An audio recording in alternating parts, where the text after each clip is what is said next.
Hello friends, आज हम पढ़ेंगे सहनन परीक्षा। किसके अनुसार? आचार्य चरक के अनुसार। ये कहाँ वर्णित है? ये चरक संहिता पाठ फर्स्ट के विमान स्थान के अध्याय नंबर 8, जिसका नाम है रोग भिषक जीत विमान अध्याय, उसके श्लोक नंबर 116 में वर्णित है। तो सहनन परीक्षा क्या होती है? जो 10 विध आतुर परीक्षा होती है उसमें सबसे पहले थी प्रकृति परीक्षा, सेकंड नंबर पे थी विकृति, थर्ड पे थी सार, फोर्थ पे है सहनन। तो सहनन 10 विध आतुर परीक्षा में 4th नंबर पे आता है।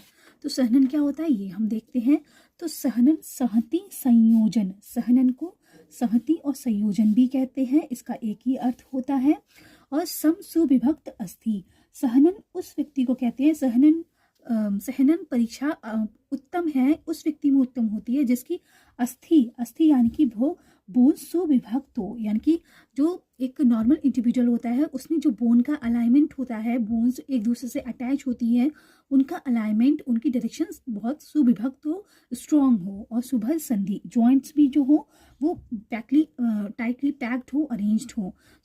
सुनिष्ठ मांस शोणिता, सुनिष्ठ मांस शोणिता मतलब उसमें रक्त और मांस सुनिष्ठ हो, मतलब अपनी अपनी जगह पर स्थित हो।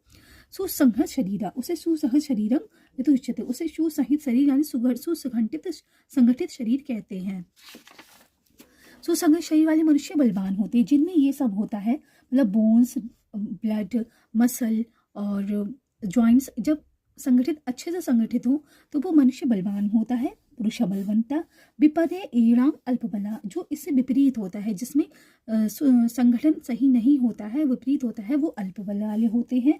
और जो उत्तम और हीन, इन दोनों के संगठनों के बीच के सहनन होते हैं, वो मध्यम बल वाले होते हैं। अर्थात उत्तम सहनन से उत्तम बल आता है, हीन सहनन से मध्यम बल आता है, और उत्तम सहनन और हीन सहनन के इन दोनों में युक्त ना हो, वे मध्यम बल वाले होते हैं।